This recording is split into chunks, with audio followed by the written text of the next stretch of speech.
सभी साथियों का जेपी क्लासेस में स्वागत है।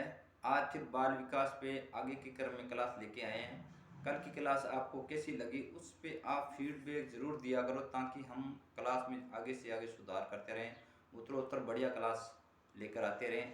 आप किस टॉपिक पे क्लास चाहते हो, कौन सा टॉपिक आपका कमज़ोर है जिस पे आप क्लास चाहते हो, ज़्यादा देखना चाहते हो, वो टॉपिक बता दिया करो ताकि मैं उस पर क्लास आपकी लगा दिया करूँ। तो बाल विकास, बाल मनोविज्ञान और बाल विकास, बाल मनोविज्ञान, बाल मनोविज्ञान और वह बाल विकास, बाल विकास में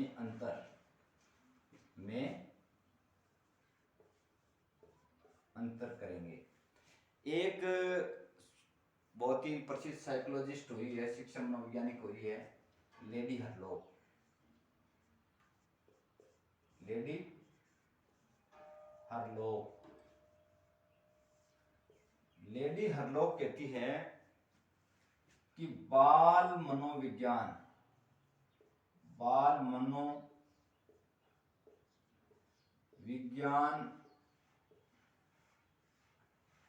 का नाम बाल विकास, बाल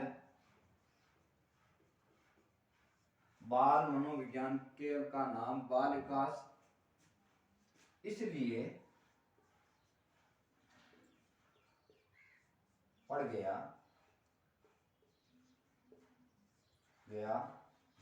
क्योंकि विकास के कुछ पक्षों की अपेक्षा, कुछ पक्षों की अपेक्षा विकास का जो ढंग है, विकास के जो ढंग है उसका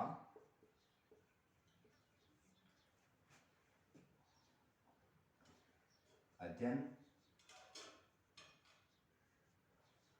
या बल दिया जाने लगा।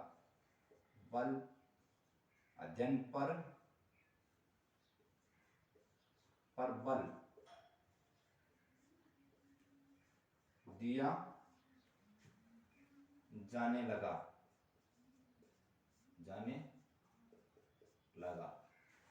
लेडी हरलॉक कहती है कि बाल मनोविज्ञान का नाम बाल विकास इसलिए पड़ा क्योंकि विकास के कुछ पक्षों की अपेक्षा विकास का जो ढंग है, जो तरीका है, जो प्रक्रिया है, उसके अध्ययन पर बल दिया जाने लगा, इसलिए इसका नाम बाल विकास पड़ा। ये बात कहती है लेडी हरलॉक। इतनी बात हमने की। अब आगे इसमें और अंतर देखते हैं। बाल विकास और बाल मनोविज्ञान में और अंतर देखें हम तो जो बाल मनोविज्ञान है, बाल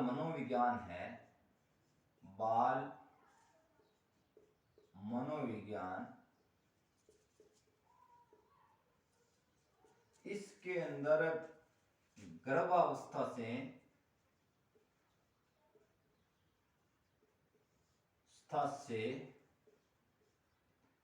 बाल्यावस्था तक का अध्ययन किया जाता है। बाल मनोविज्ञान में गर्भावस्था से बाल्यावस्था तक अध्ययन किया जाता था, जबकि बाल विकास में जब इसका नाम बाल विकास पड़ा तब बालक का गर्भावस्था से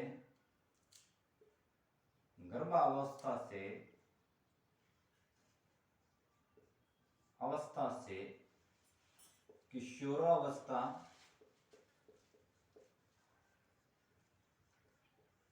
या परिपक्व अवस्था, किशोरावस्था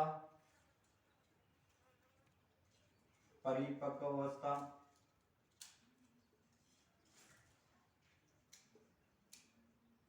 परिपक्वावस्था तक अध्ययन किया जाने लगा, अध्ययन किया जाने लगा। ये दूसरा अंतर देख लिया हमने। इसके बाद में आगे और अंतर की बात करते हैं।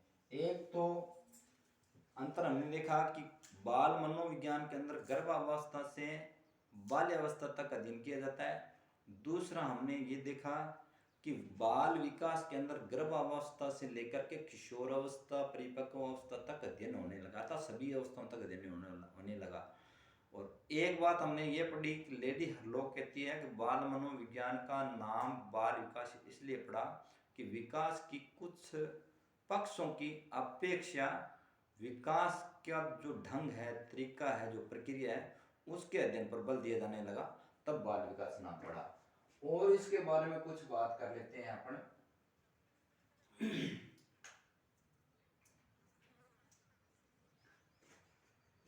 तीसरे दो चीजें हमने अंतर पढ़ लिया, और तीसरे अंतर की बात करें हैं तो इसके अंदर जो बालक का विकास होता है, बालक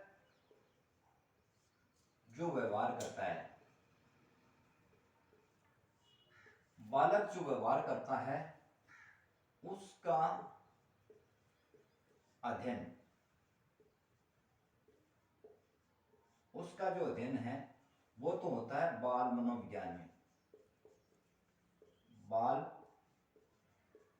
मनोविज्ञान में, बाल मनोविज्ञान में बालक जो व्यवहार करता है उसका, उसके अध्ययन पर बल दिया जाता है। लेकिन वातावरण पर, जिस वातावरण के अंदर बालक जो व्यवहार करता है, किसी प्रकार का व्यवहार बालक जिस प्रकार के वातावरण में करता है, उस वातावरण पर बल नहीं दिया जाता बाल मनोविज्ञान में। लेकिन बाल विकास के अंदर बालक जिस वातावरण, जिस परिवेश के अंदर व्यवहार करता है, उस परिवेश के अध्ययन पर बल दिया जाता है कि बालक ने ऐसा व्यवहार किया है तो किस प्रकार के परिवेश में किया है, और उस परिवेश में ऐसी क्या बातें थी कि बालक ने ऐसा व्यवहार किया है कि अलग अलग वातावरण के अंदर, अलग अलग परिवेश के अंदर बालक अलग अलग प्रकार का जो व्यवहार करता है, तो उसका जो व्यवहार है उसके अध्ययन के साथ में उसके जो परिवेश है, उसका जो वातावरण है, उसका भी जो अध्ययन है उसके ऊपर भी बहुत ज्यादा बल दिया जाता है बाल विकास के अंदर। यहां तक हमने पढ़ लिया। अब बात करें बाल विकास के और बाल मनोविज्ञान के बारे में। इसकी विधियां, बाल मनोविज्ञान और बाल विकास की विधियों की बात करें तो जो एक विधि तो है साक्षात्कार।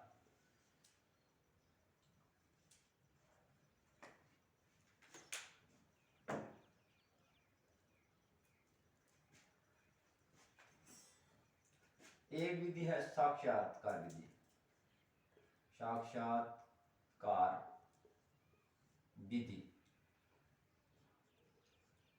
एक है प्रश्नावली विधि, प्रश्नावली विधि। ये भी बालक का अध्ययन करती है। इसके प्रवर्तक सुकरात और वुडवर्थ दोनों ही हैं। वुडवर्थ ने भी इसका प्रयोग किया था, सुकरात और वुडवर्थ ने भी इसका प्रयोग किया था। और एक है व्यक्ति इतिहास विधि, व्यक्ति इतिहास विधि। व्यक्ति का पूरा इतिहास जाना जाता है। ये है टाइडमैन, टाइडमैन। साक्षात्कार विधि, प्रश्नावली विधि, व्यक्ति इतिहास विधि, और हमने देखा प्रयोगात्मक विधि। एक विधि है प्रयोगात्मक, प्रयोग करके देखा जाता है, प्रयोगात्मक विधि। और इसके प्रवर्तक विलियम वुंड, विलियम वुंट। साक्षात्कार विधि, प्रश्नावली विधि को सुकरात ने शुरू किया, और वुडवर्थ की प्रश्नावली विधि में सुकरात की प्रश्नावली विधि में थोड़ा सा अंतर है। जब हम विधि को विस्तार से करेंगे तब आपको बताएंगे। व्यक्ति इतिहास विधि है, ये टाइडमैन की है। प्रयोगात्मक विधि है, ये विलियम वुंट की है। और आगे एक विधि और आती है जो बाह्य निरीक्षण किया जाता है। बाह्य निरीक्षण के आधार पर एक विधि आती है, निरीक्षण विधि। ये है वाटसन की, वाटसन की। व्यक्ति इतिहास विधि वाटसन की है, निरीक्षण विधि वाटसन की है, और प्रयोगात्मक विधि विलियम वुंट की है, व्यक्ति इतिहास विधि टाइडमैन की है। इसके साथ में कुछ विधियां और भी है जिनका हम अभी अध्ययन करने वाले हैं, जिनके बारे में हम और अभी जानने वाले हैं। उन विधियों की बात करें तो वो एक विधि है समकालीन अध्ययन विधि। एक विधि जो है समकालीन अध्ययन विधि। इस विधि में अलग अलग समूहों का एक ही समय में अध्ययन किया जाता है। अलग अलग समूहों का एक ही समय में अध्ययन किया जाता है, उसको कहते हैं समकालीन अध्ययन विधि। समकालीन अध्ययन विधि के अंदर अलग अलग आयु के बच्चे होते हैं, अलग अलग समूह है का मतलब होता है अलग अलग आयु। अलग अलग जो आयु वर्ग के बच्चे होते हैं उनका एक ही समय में अध्ययन किया जाता है, उसको कहते हैं समकालीन विधि। और एक विधि है जो दीर्घकालीन विधि है। एक विधि है वो है दीर्घकालीन। दीर्घकालीन विधि में जो दीर्घकालीन विधि है हमारी, दीर्घकालीन विधि है, इसके अंदर क्या किया जाता है, एक ही समूह होता है। एक ही समूह का अलग अलग समय में वो कैसा व्यवहार करता है उसका अध्ययन किया जाता है। एक समूह का अलग अलग समय में अध्ययन, अलग अलग समय में उसके व्यवहार का अध्ययन किया जाता है। एक तो हमने देखी समकालीन विधि। समकालीन विधि के अंदर क्या होता है कि अलग अलग आयु वर्ग के समूह लिए जाते हैं, या अलग अलग आयु वर्ग के बच्चों को लिया जाता है, बालकों को लिया जाता है, और उसका एक ही समय में अध्ययन किया जाता है कि भी इस आयु का बालक है वो इस समय में किस प्रकार व्यवहार करता है, और दूसरे आयु के वर्ग का बच्चा है वो उस समय में किस प्रकार का व्यवहार करता है। वो तो होती है समकालीन विधि। और दीर्घकालीन विधि होते हैं, ये एक ही समूह पर लंबे समय तक अध्ययन किया जाता है। एक ही समूह पर लंबे समय तक अध्ययन किया जाता है। इसमें एक आयु वर्ग का समूह होता है और इसमें अलग अलग समय में वो कैसा व्यवहार करता है एक आयु वर्ग का बच्चा, उसका अध्ययन किया जाता है, उसे कहते हैं दीर्घकालीन विधि। और एक विधि है लंबात्मक विधि। जो बालक का अध्ययन करने की एक विधि और है लंबात्मक विधि। लंबात्मक विधि है कार्ल सी गैरिसन। कार्ल सी गैरिसन विधि है, यह भी बालक का अध्ययन की एक विधि है। और इस प्रकार हमने अभी बालक की अध्ययन की विधियों की बात की। बाल विकास और बाल मनोविज्ञान का नाम बाल विकास कैसे पड़ा उसका अध्ययन किया। इसके साथ साथ में हम और भी बात करें तो बाल विकास का क्षेत्र। अब बात करते हैं बाल विकास का क्षेत्र। बाल विकास का क्षेत्र कौन कौन सा है, कहां तक है, तो बाल विकास का क्षेत्र की बात करें तो शारीरिक विकास है, जो बालक का शारीरिक विकास है, जिसके अंदर बालक की ऊंचाई, मोटाई, फेफड़े, बालक की ऊंचाई, मोटाई, फेफड़े, भार, मांसपेशियां,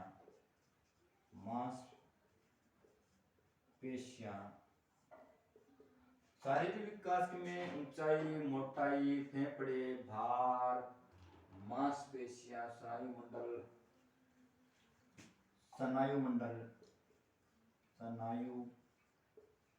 मंडल, हाथ, पैर इत्यादि का अध्ययन किया जाता है। अगर हम बाल विकास के क्षेत्र की बात करें तो एक क्षेत्र है उसमें शारीरिक विकास। शारीरिक विकास के अंदर बालक की ऊंचाई का अध्ययन किया जाता है, उसकी मोटाई का अध्ययन किया जाता है, उसके फेफड़े है, उसका भार है, वजन है, उनकी मांसपेशियां हैं, उनका स्नायु मंडल है, उसके हाथ हैं, पैर है, उनका आकार है। इस प्रकार का जो ये चीजें हैं, इनका जो संरचनात्मक चीजों का जो अध्ययन होता है वो शारीरिक विकास के अंदर अध्ययन होता है। एक विकास होता है जो बाल विकास है, ये सामाजिक विकास का भी अध्ययन करता है। सामाजिक जो बालक का सामाजिक विकास है उसका भी अध्ययन करता है। सामाजिक विकास की बात करें हम, अगर हम बालक के सामाजिक विकास की बात करें तो सामाजिक विकास में सामाजिक नियम है, परंपराएं हैं। समाज के अंदर जो सामाजिक नियम है,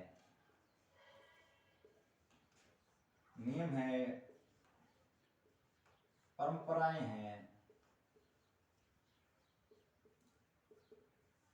हैं, उनका अध्ययन किया जाता है। और हम बालक का मानसिक विकास का अध्ययन करते हैं।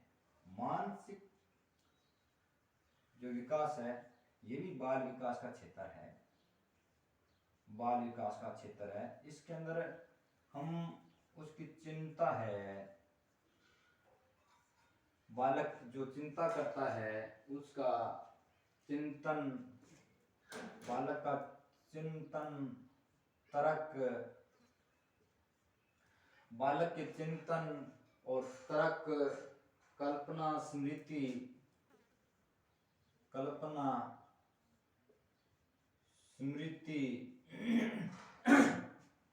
मानसिक विकास में चिंतन है, तर्क है, कल्पना है, स्मृति है, बुद्धि है, जिज्ञासा है, प्रत्यक्षीकरण है।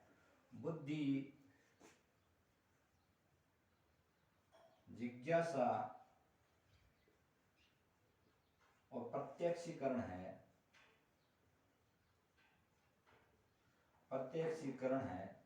इत्यादि का अध्ययन मानसिक विकास के अंदर किया जाता है। और इसके साथ में उसके शैक्षिक विकास का अध्ययन किया जाता है, उसके भावात्मक विकास का अध्ययन किया जाता है। और अगर हम उसके भावात्मक विकास की बात करें, भावात्मक जो विकास है बालक का, वो भी बाल विकास का क्षेत्र है। भावात्मक विकास की बात करें जैसे प्रेम है, क्रोध है। भावात्मक क्षेत्र की बात करें तो बालक का प्रेम है, बालक का क्रोध है, और नैतिक विकास के अंदर संवेगात्मक विकास में प्रेम, क्रोध, इसको संवेगात्मक जो भावात्मक विकास होता है उसको संवेग भी बोलते हैं, संवेगात्मक विकास भी बोलते हैं। इसको हम संवेगात्मक विकास भी कह सकते हैं, जिसके अंदर प्रेम, क्रोध, ईर्ष्या इत्यादि का अध्ययन किया जाता है। और इसके साथ साथ में एक क्षेत्र जैसे सौंदर्यात्मक क्षेत्र भी जो है हमारा, वो भी बालक का बाल विकास के अंदर आता है। बालक के जो सौंदर्यात्मक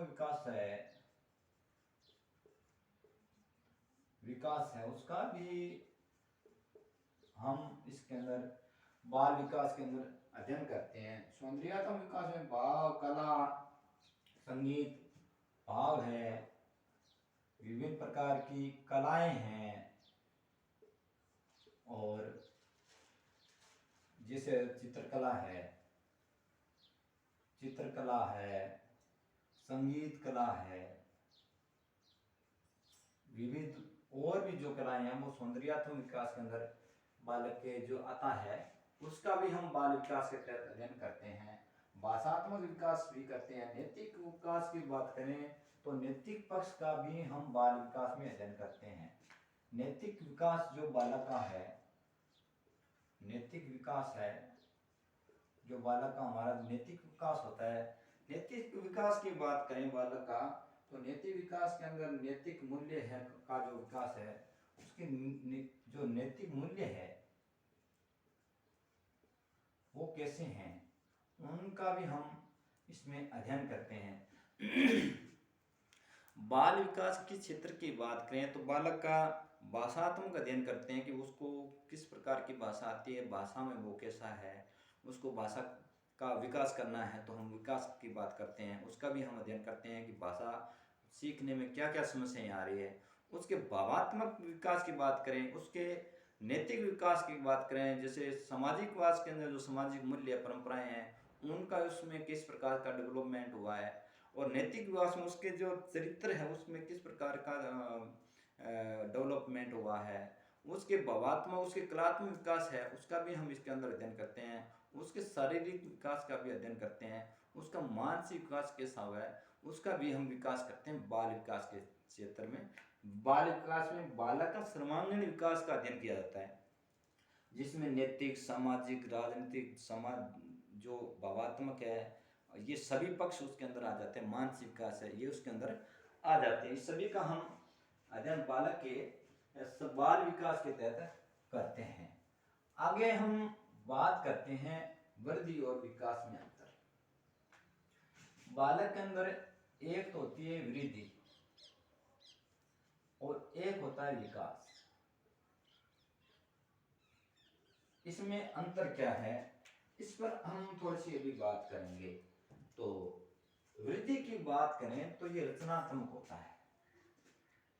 वृद्धि जो होती है, वृद्धि ये रचनात्मक होती है,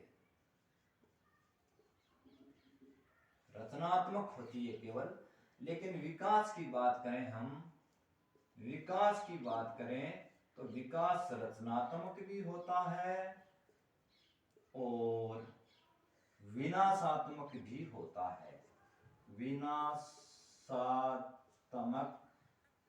भी होता है। इसमें मैं आपको बता दूं कि वृद्धि के अंदर जिसका जो रचना होगी ना वो नष्ट नहीं होता, लेकिन विकास के अंदर देखते हैं कि कुछ चीजें हमारे में समय के साथ साथ लुप्त होती जाती है और कुछ चीजें समय के साथ साथ हमारे में आती है। जो समय के साथ साथ आती है, जो समय के साथ साथ लुप्त होती है वो विकास कहलाता है। कहते हैं ना कि कुछ लोगों अपनी कहावतें भी हमारे समाज में बनी हुई है कि जो जीवन में जो उम्र के साथ आता है उनका स्वागत करो, जो उम्र के साथ जाता है उनका अफसोस मत करो। तो वो विकास की बात कर रहे हैं। तो वृद्धि रचनात्मक होती है, इसमें केवल रचना हो सकती है, विनाश नहीं होता। हमारे हाथ पैर बन गए तो ये वापस लुप्त नहीं होंगे, हमारी उंगलियां बन गई तो ये लुप्त नहीं होगी। लेकिन विकास के अंदर वृद्धि और विकास दोनों ही आ जाते हैं और इसके अंदर कुछ चीजें हमारे में समय के साथ आती है और कुछ चीजें हमारे अंदर समय के साथ लुप्त हो जाती है। जो समय के साथ आती है और समय के साथ लुप्त होती है या विनाश होता है, रचना होती है, वो विकास होता है। और वृद्धि होती है ये एकीकृत नहीं होती, एकीकृत नहीं होती है, जबकि विकास होता है ये एकीकृत होता है, एकीकृत होता है। इसके अंदर सभी पक्षों का एक साथ समायोजन का विकास होता है। लेकिन वृद्धि होती है ये एकीकृत नहीं होती और वृद्धि होती है ये विकास का एक भाग है, एक पक्ष है। विकास विस्तृत है, वृद्धि विकास का एक भाग, एक पक्ष है जो विकास के अंतर्गत ही आता है, वो होता है। और बात करें तो बात में वृद्धि संरचनात्मक होती है, वृद्धि की संरचना होती है, जबकि विकास की संरचना भी होती है और मात्रा भी होती है। विकास को मात्रा में देखा जाता है और वृद्धि को अगर विकास से अलग करते हैं तो उसको संरचनात्मकता देखी जाती है। और जो विकास होता है वो मूल्यात्मक होता है। इस प्रकार से और बात करें हम तो जो वृद्धि होती है, वृद्धि इसको मापी जा सकती है, मापी जाती है, जबकि विकास होता है इसका मूल्यांकन होता है, मूल्यांकन होता है। वृद्धि को मापी जाती है और विकास का मूल्यांकन होता है। और वृद्धि मात्रात्मक और संरचनात्मक होती है। ये जो वृद्धि होती है ये मात्रात्मक होती है, मात्रात्मक और संरचनात्मक,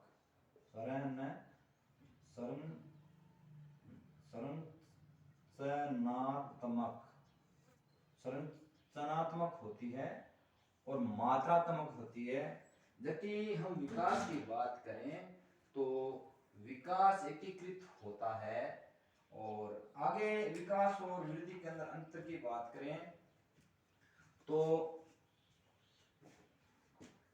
इस वृद्धि के अंदर सुधार नहीं किया जा सकता।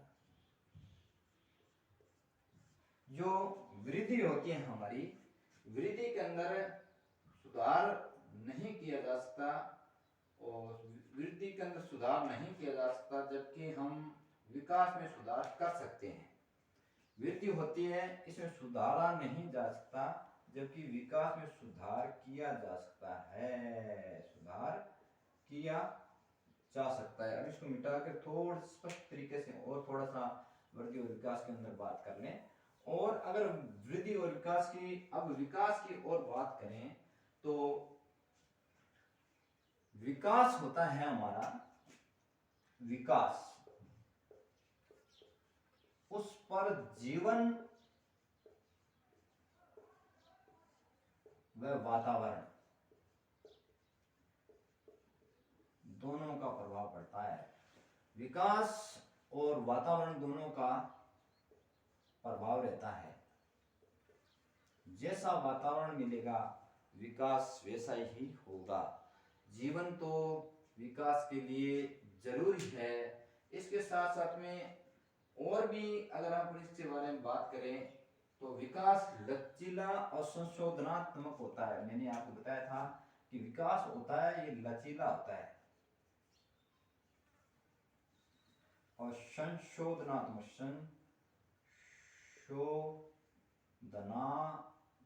होता है। तभी तो मैंने कहा था ना कि विकास के अंदर कुछ चीजें लुप्त होती है, कुछ चीजें आती हैं, रचनात्मक और विनाशात्मक दोनों होता है, तभी तो ये लचीला होता है, इसमें संशोधन हो सकता है। लेकिन वृद्धि के अंदर संशोधन नहीं होता। हमारा हाथ इतना लंबा हो गया, हमारी हाइट अब इतनी हो गई तो इसको और नहीं बढ़ाया जा सकता, इसमें संशोधन नहीं किया जा सकता। लेकिन विकास में संशोधन कर सकते हैं, ये लचीलापन होता है इसके अंदर। और अगर इसके बारे में और बात करें तो लेडी हरलॉक कहती है, एक जो लेडी हरलॉक की हम बार बार बात करते हैं, लेडी हरलॉक कहती है कि जो विकास है, लेडी हरलॉक की हमने पीछे बात कर ली है, छोड़ो उसकी बात कर बाद में कभी करेंगे। और आज की क्लास आपको कैसे लगी इसके ऊपर फीडबैक जरूर देना प्यारे विद्यार्थियों। ये बाल विकास की दूसरी क्लास है। मैं आपको तथ्यात्मक चीजें समझाने का प्रयास करता हूँ जहाँ से प्रश्न पुटअप होते हैं परीक्षा में। तो मेरा प्रयास रहेगा, आज थोड़ी तबीयत ठीक नहीं है लेकिन इसको और भी बेहतर तरीके से हम पढ़ाने में सक्षम हैं और भी बेहतर तरीके से इनके विषय में हम जानते हैं और इसको अच्छी गहराई से हम जानते हैं, और इसका आप हमारे पर विश्वास रखना। इसी के साथ लाइक शेयर कमेंट और अपना सजेशन जरूर देना। आज की क्लास कैसे लगी इस बारे में ज़रूर बताना। जगदीश प्रसाद, आज की क्लास इतनी लेंगे और आगे से फिर क्लास चलेगी। तब तक के नमस्कार, धन्यवाद।